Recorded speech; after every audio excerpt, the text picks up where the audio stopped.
हे कृष्ण गोविंद हरे मुरारी, हे नाथ नारायण वासुदेव हरी. मित्रांनो, पहिल्यांदाच मी आयुष्यामध्ये हा असा मोकळा रस्ता पाहतोय. मी मित्रांनो डोंबिवली साईडला गेलो होतो.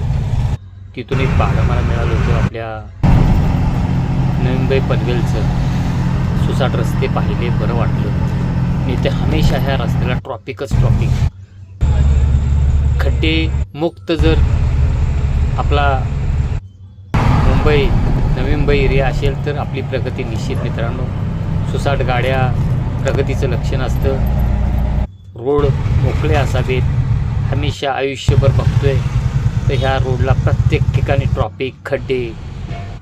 काय हे आपलं महाराष्ट्र सरकार काय करतं हेच काय कळत नाही मित्रांनो. आणि रस्त्यामधून खड्ड्यातनं वाट काढत पण जावं लागतं. आता हा सुद्धा रस्ता पाहिला, प्रगतीचं लक्षण वाटलं, म्हणून मित्रांनो मी हा तुमच्यापर्यंत व्हिडिओ पोहोचवला. धन्यवाद. जय हिंद, जय महाराष्ट्र. महाराष्ट्राची प्रगती हेच ध्येय.